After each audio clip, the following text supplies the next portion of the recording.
Hey guys, it's Jaden with Guardian Training Systems, and today I have my guest with me, somebody who I've looked up to for quite some time, somebody who's very respected in the space. Today I have with me Varoon Seepersad. Varoon. So tell me about yourself, give people a quick background on who you are. Well, currently I'm a personal trainer, online coach, and nutrition coach. I was never always in fitness in terms of like as a career. I was always in it as an athlete, from powerlifting since my 20s and into bodybuilding. And I transitioned into coaching full time a couple of years ago, and I mean, I have a good career out of it currently. And that's something that I've actually, I've never actually said this to you, but that's something that I've respected. That transition going from like full time, I guess 9 to 5, into actually coaching full time. Could you talk about how that transition was?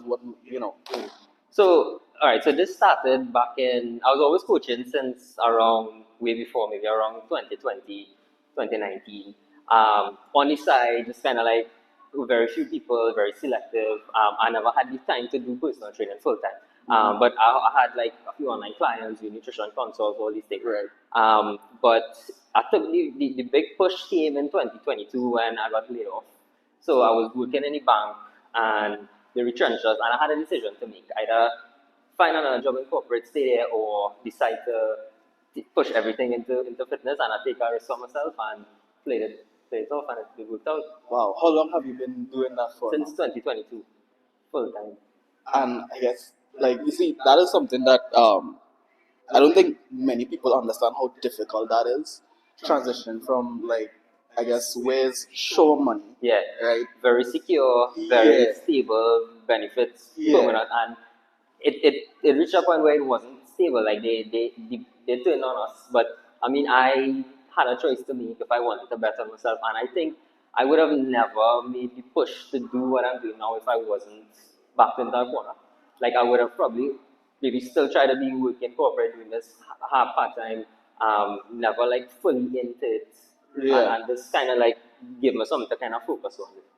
Right, right. So one of the things that you discussed would have been, well, obviously you as a nutrition coach, as well as like bodybuilding and powerlifting, right? Could you speak to the difference between, nutritionally at least, the difference between preparing for bodybuilding and powerlifting? Okay. Well, I did powerlifting. I competing since I remember 2015, straight up to like 2019. I competed nationals a couple of times. So I was back then. I was like 74 kg, and I was never like very heavy. So and maintaining my weight was always easy. So I kind of nutrition back then for me was easy to maintain my weight, to kind of like during peaking, during training, all these things, to maintain my weight similar to what I'm competing at back then. But bodybuilding kind of changed my perspective in terms of how difficult it was to get to a certain stage ready, conditioning, in terms of how much dialed in you have to be in terms of like macros and the consistency. To me, it was harder to do the bodybuilding prep the first time around because it was just a lot of being very precise with a lot of things, and like day in day out just have to do it because especially with like like off season powerlifting phase, like you're very loose with eating. You don't have to be very strict as long as you hit your certain big targets and hit your big pillars. You don't have to be very strict with things, and you're allowed to eat so much more because training is very demanding. But for bodybuilding, it was just like is much more mental fortitude needed. So in terms of like that's what you think, right? Because as I always say, like my personal opinion is that bodybuilding is like training is one side of it, but the most difficult parts of bodybuilding is in the kitchen, right? In terms of your actual performance or approach to training, right? Is it any different between powerlifting and bodybuilding? A certain extent, because powerlifting you just focus on like obviously moving as much weight, or you have your certain targets with the certain whichever block you're in. But bodybuilding is much more forgiving with training in the sense of it doesn't matter if you do a barrel squat or a hack squat, as long as you do something to get the stimulus and you hit the volume needed. Obviously, then there's like in your season and thing like you want to be pushing certain things, but as long as you could always adjust training with bodybuilding to make it a lot easier, but at the same time, you don't want to always be making things easy. You have to kind of embrace hard training. So you have to know how to push and how to like suffer a little bit too. Yeah. So one of the goals of like what I'm doing right now, this podcast, is actually bringing professionals to the fold and giving the people some information that maybe I guess common knowledge to people in the industry, but for the beginners, for the people just starting off, they have no idea, right? So as a nutrition coach, what advice would you give to people just starting off in the fitness journey from a training point of view as well as a nutritional point of view? For nutrition, I would say just try not to overcomplicate it. Like, obviously, there are a few big pillars you could try to focus on. Maybe start tracking your calories just to get an idea of like how much you're eating. Just eat better, eat healthier foods. More whole foods, more fiber, more protein. You don't have to sit down and have a big perfect meal plan to go. Or a lot of people would think that they're not ready to start unless they have everything in order. You just have to kind of dive into it, and the appetite would change as you start training. Like you would feel better. You just need to start to dive into it and give it a go and make small changes as well. Because yeah, you could change your whole diet overnight, and if you're able to keep it up, then that's great. But most times you wouldn't be able to sustain that. Especially if you don't have somebody kind of coaching you or guiding you through the Right. process to keep you accountable. If Right. you're doing it for yourself, like you just make it easy, make it simple, and keep it healthy. Yeah. And well, so that would have been for general population, right? But what about for athletes, for actual people who are training for performance at the highest levels? What would you suggest? Well, that's most times that would be kind of like really individualized, but I would think a lot of athletes they could just try to.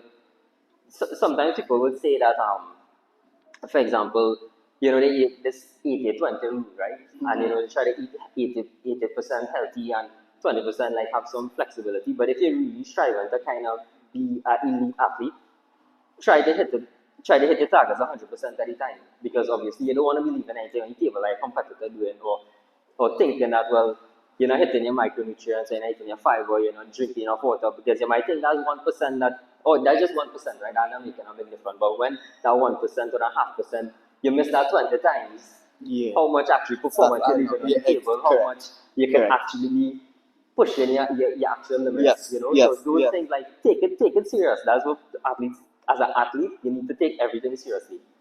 That's my biggest thing. And do you like so I've been around the sporting industry as an athlete. I've been I've been on national teams. I've kind of invested my life into sports as a whole, right? Um, in terms of where you see sport at in Trinidad and Tobago, what do you think is the missing piece of the puzzle, or what do you think is lacking in the industry, if anything? Mm. See, that, to be fair, like my experience in terms of sport is just exposed to like strength training, powerlifting, bodybuilding. So I'm not familiar with like other aspects of it for me to give a perfect like breakdown of it. But for me, I think just youth development on a whole, like start developing youths and teaching them the fundamentals from young. Because most times you don't want to wait until somebody is like 20 years old to start tapping into the potential, or teaching them about nutrition or training fundamentals or the basics that other people could have started learning from the time they were 6, 7 years old in Yeah. camps and all these things. So I think just youth development on a whole could kind of start that base from young, and you would actually see have a bigger genetic Pool to, of to work right. with. Yeah, yeah. So transitioning a little bit, one of the things that I saw, and I kind of wondered about it just because again I'm in the industry, I know what it's like. You train your fiance, right? How is that? I guess switching between coach and boyfriend or fiance. How is that? How do you all manage that? It's to be fair, she is very coachable, but it is difficult because you have to know how to play the line between getting them to lock in and to be serious versus like Yeah. not overstepping. Yeah. And like getting them vexed or these things. So it is a difficult thing from that part, but once they are coachable and you can have that communication with them, like, okay, you need to do this and this. If you really want this goal, you have to work it. Yeah. Or you can't be eating this, so you had to push hard, or you've been skipping spots today, we had to do it. These kind of things, like, is a very. I'm not a dictator as well, even with my other clients. So like even with my fiance, I'm not that much of a dictator. So, well, you have to do this, so this is law. Like we would still kind of talk and be like, okay, well, this is the plan today. This is what we had on the training block. Well, we're gonna do this, and then going along things like, well, so and so, you might give us some feedback, and we kind of work with them, to kind of still give them some input in the plan it works out. I would have seen you posted her progress from like when you started training her to, and she's definitely made a lot of progress. And I'm assuming that obviously there's the training side of it and the nutrition side of it, right? But from your personal point of view, as a nutrition coach, are you hitting your macros? Are you hitting your goals on a consistent basis? Right now, I don't think so. No. That's one of the biggest things I think as a coach I started to experience when I think like maybe a year ago I started to put a lot more into my clients and my business and like thinking, well, and as my training started to suffer a little bit, my eating started to suffer a little bit. Like most times I would like meal prep and I would get things going. I would say like 5 out of 7 days to the week I'm like pretty good. And then as of recent, like last like 4 or 5 months, I've been very focused on getting back my own training to where it needs to be and everything. But yeah, I know the shortfalls, and that's the thing about sometimes you might think you know best for everybody else, but then when it comes to yourself, you kind of shoot yourself in the foot. But I'm definitely working on getting back things the way it should be. Lovely. And I guess my last question would be, for somebody who's looking for a nutrition coach, right? What 3 things should they look out for? 3 qualities in a coach? For me, I think just the way that they communicate with you, the experience, as well as their ability to get results. Because as much as they could have like qualifications and stuff, a lot of people after qualifications, you just get your foot in the door. Like you have to be able to work with people and get them from A to B or whatever their goal is. So yeah, those would be some of the main things that they can look for. Somebody who could actually fit what they're looking for as well.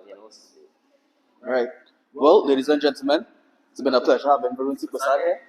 This has been another episode of Dungeon Talks.